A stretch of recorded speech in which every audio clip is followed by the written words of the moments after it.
Hello, good morning all. आज हम standard 6 में हिंदी सब्जेक्ट में चैप्टर नंबर 6 जो हमारे सेम 2 का लास्ट सेकंड चैप्टर है, उस चैप्टर को यानी उस पार्ट को हम पढ़ेंगे। पार्ट का नाम है न्याय और प्रकार है कहानी, यानी हम इस पार्ट में एक कहानी पढ़ेंगे। कहानी के मुख्य पात्र है अली ख्वाजा, वाजिद, खलीफा और हसन। इस कहानी में हसन नाम का एक बालक, एक छोटा सा लड़का जो अपनी सूझबूझ से जो अली ख्वाजा है उसे न्याय दिलाता है। तो चलो हम एक कहानी पहले देखते हैं। पार्ट 1 में हम चित्रपाठ के रूप में देखते हैं और पार्ट 2 और 3 में हम उसे पढ़ते हैं। तो चलो सबसे पहले इस कहानी को देखेंगे। पुराने जमाने में इराक की राजधानी बगदाद में एक व्यापारी रहता था। नाम था उसका अली ख्वाजा। व्यापार करते करते जब उसके पास 1000 सोने की मोहरें इकट्ठी हो गईं, तो उसने मक्का शरीफ की यात्रा का निश्चय किया। क्योंकि वह अकेला रहता था। उसने अपनी जमा पूंजी अपने मित्र के यहाँ रखने का निश्चय किया। यात्रा के खर्च के लिए उसने 500 मोहरें अलग रख लीं। फिर एक घड़े में बची हुई मोहरें डालकर तेल भर दिया। अली ख्वाजा पड़ोस में अपने मित्र वाजिद के घर गया। उसको अपनी यात्रा के बारे में बताकर कुछ कहा। यह तेल का घड़ा मैं आपके घर रखकर जाना चाहता हूँ। मक्का से लौटकर ले लूंगा। वाजिद ने अपने तहखाने की चाबी उसे देते हुए कहा, आप अपना घड़ा तहखाने में रख आइए और जब आप लौटे तो उसी स्थान से ले लीजिए। अली ख्वाजा घड़ा रखकर यात्रा के लिए निकल गया। एक दिन वाजिद के घर दावत थी। तरह तरह के पकवान बनाए हुए तेल खत्म हो गया। रात का समय था। वाजिद की बीवी अपना सिर खुजलाने लगी। तभी उसे अली ख्वाजा के तेल के घड़े की याद आई। उसने वाजिद से कहा, आप तहखाने के रखे तेल के घड़े से थोड़ा तेल निकाल लाइए। इस समय बाजार तो बंद है। कल सुबह बाजार से नया तेल लाकर घड़े में भर देंगे। ख्वाजा आज रात ही आकर तो तेल नहीं मांगेंगे। बीवी की बात सुनकर वाजिद तहखाने में गया। जब घड़े की सील खोलकर तेल निकालने लगा, तब घड़े में से सिक्कों की आवाज आई। उसे लगा कि घड़े में तेल के नीचे कुछ है, इसलिए उसने दूसरे बर्तन में सारा तेल निकाल लिया। उसने देखा कि घड़े में तो 500 सोने की मोहरें थीं। उसने उन मोहरों को अपनी तिजोरी में छिपाकर रख दिया और तेल लाकर बीवी को दे दिया। अगले दिन उसने बाजार से नया तेल लेकर घड़े में भर दिया। उसे वैसे ही सीलबंद कर दिया जैसे कि ख्वाजा अली ने किया था। कुछ दिनों के बाद ख्वाजा मक्का की यात्रा से वापस आया। घर में अपना सामान रखकर वह सीधा वाजिद के घर गया और अपनी यात्रा की सारी बातें बताई।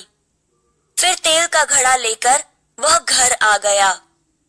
जब उसने घड़े का तेल निकाल कर देखा तो उसके पैरों तले जमीन ही खिसक गई।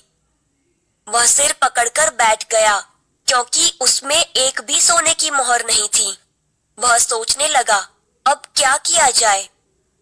वह उल्टे पांव वाजिद के घर गया और अपनी मोहरें मांगने लगा। तेल का घड़ा आपको उसी स्थान से मिला जहां आप रख कर गए थे। मैंने तो उसे हाथ भी नहीं लगाया। मैं कैसे मान लूं कि उसमें सोने की मोहरें थी। दोनों मित्रों में कहासुनी होने लगी। दोनों का झगड़ा सुनकर आसपास के लोग इकट्ठे हो गए। उन्होंने जब झगड़े को बढ़ते हुए देखा तो ख्वाजा से कहा कि आप काजी की अदालत में जाइए।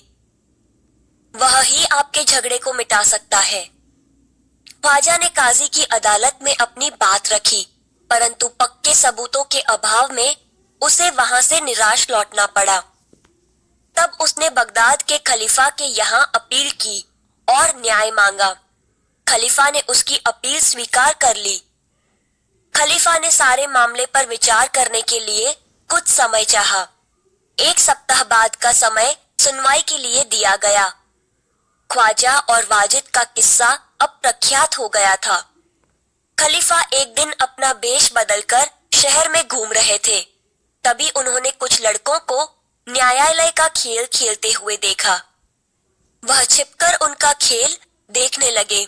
उन्हें लगा कि जो लड़का न्यायाधीश बना है बड़ा समझदार है। वह जिस तरह न्याय कर रहा है बिल्कुल ठीक है। इसलिए उन्होंने उस लड़के को अपने पास बुलाया और उसका नाम पूछा।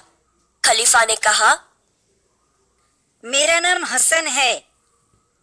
मैंने तुम्हारा खेल देखा। तुम बहुत समझदार हो। कल हमारे दरबार में आना। अगले दिन खलीफा के दरबार में अली ख्वाजा, वाजिद और हसन उपस्थित हुए। हसन, तुम इन दोनों के झगड़े का किस्सा सुनो और बताओ कि इनमें से कौन सच बोल रहा है। हसन ने दोनों की बातें ध्यान से सुनी। फिर उसने 2 तेलियों को बुलवाया। थोड़ी देर में 2 तेली आ गए। आप इस घड़े के तेल की जांच कीजिए और बताइए इस घड़े में तेल कितना पुराना है। दोनों तेलियों ने बारी बारी से तेल को देखा, सूंघा और चखा, फिर अपना निर्णय दिया। घड़े का तेल 2 महीने पुराना लगता है, इससे ज्यादा नहीं। तेलियों की बात सुनकर वाजिद तो घबरा गया। अली ख्वाजा खुश हो गया। हुजूर, मैं तो 6 महीने पहले मक्का की यात्रा करने गया था, तभी मैंने तेल खरीदा था। तेलियों और अली ख्वाजा की बात सुनकर सबको वास्तविकता का ज्ञान हो गया।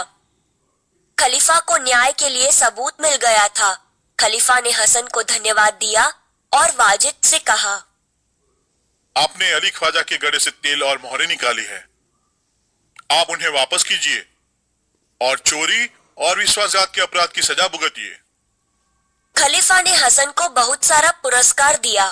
खलीफा के दरबार में उपस्थित सभी लोगों ने हसन की सूझबूझ और न्याय की भूरी भूरी प्रशंसा की।